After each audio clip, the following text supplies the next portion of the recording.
All right, so earlier today, I uploaded a video of my first impressions of the Canon R5 and R6, the build and the exterior and like some autofocusing stuff. And I specifically said I wanted to take a look at the files and edit them and just see the color profile and all that stuff. So I've got the files from the R6 now, and I've edited them, and I just wanna go through a few things I've noticed. I'm gonna start with this one. So straight out of camera, file looks really good. I've noticed that a lot with the R6 and the R5.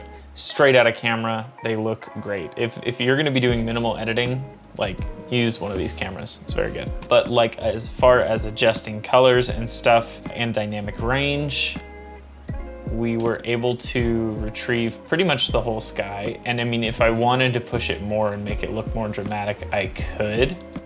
Like, look at all the data in the sky. That's actually insane.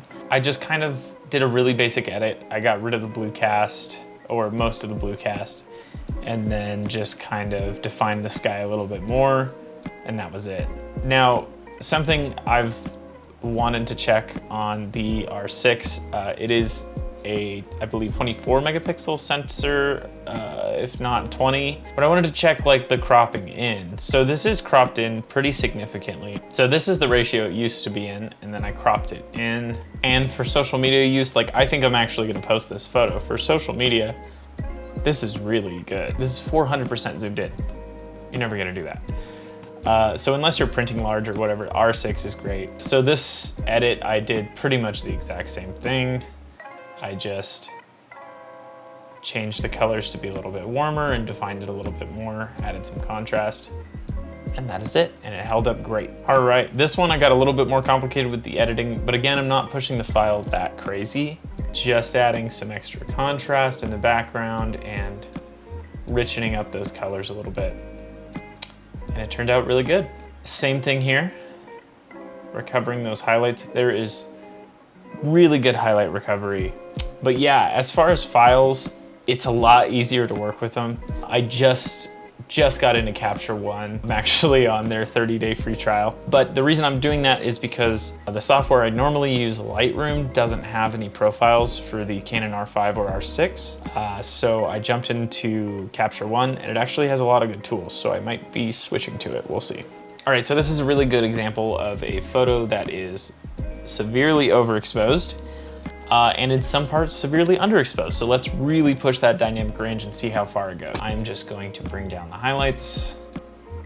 So clearly we've got some clipping, but I mean, I think it's pointed directly at the sun. And if you look within these clouds, there's still actually some detail there that we couldn't really see. Let's play with those highlights more. Let's see how it does in the shadows. Wow, okay, yeah, that's pretty good. Pretty good recovery. We've got decent amount of detail.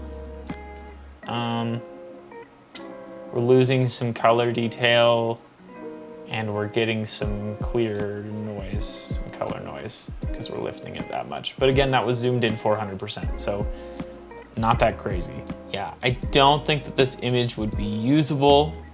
This is like around the limits of the dynamic range.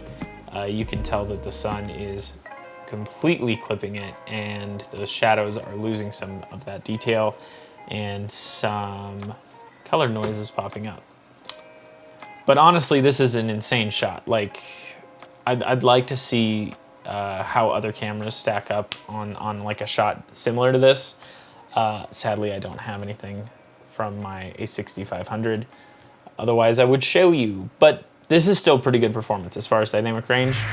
Yeah, so overall review of the files on the R6, because I don't have any from the R5. Really great color profile. I mean, people talk about how Canon has like really nice colors. They're not lying, it's nice. And really great highlight recovery, really good sharpness, even though there's not that many megapixels in the R6. I would say just a solid camera all around. For me, I think if I'm gonna be getting a camera, if it was one or the other between the R5 and the R6, I'd be getting the R5. A lot of it is how it feels, how the body feels, and just the higher megapixel count. I prefer to have that for like edits and stuff like that. So those are my thoughts on the Canon R5 and R6 files. Really solid overall, and I hope you enjoy it.